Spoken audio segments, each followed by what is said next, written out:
Unique story point की एक और कहानी में आपका स्वागत है। आज की कहानी है मनुष्य कौन।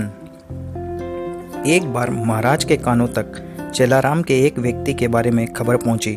सब लोग बोलते थे कि जो कोई भी चेलाराम का मुंह देख लेता है उसे पूरे दिन तक निवाला तक खाने को नहीं मिलता। वह इंसान पूरे दिन भूखा ही रह जाता था। यह बात परखने के लिए महाराज ने उसे अपने सामने वाले कक्ष में ठहरने के लिए बुलवा लिया। चेलाराम महल में आकर बहुत खुश था। उसे राजसी भोग भोगने में बड़ा ही मजा आ रहा था।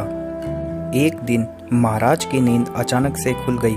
उन्होंने अपने कक्ष के बाहर देखा तो उनकी नज़र सामने वाले कक्ष में रह रहे चेलाराम पर पड़ गई, जो अपने कक्ष के झरोखे में खड़ा था। संयोगवश उस दिन ऐसी परिस्थिति पैदा हो गई कि महाराज को भी पूरे दिन खाने को भोजन नहीं मिला। महाराज ने गुस्से में सैनिकों को बुलवाकर चेलाराम को अगले दिन फांसी पर लटकाने का हुक्म सुना डाला। वह यह खबर सुनकर बेचारे चेलाराम की तो जैसे सांस ही अटक गई। चेलाराम बहुत परेशान था कि तभी उसके कमरे में तेनालीराम पहुंच गए और बोले, अब मैं तुमसे जैसा कहता हूँ तुम वैसा ही करना। चेलाराम ने हाँ में गर्दन हिला दी।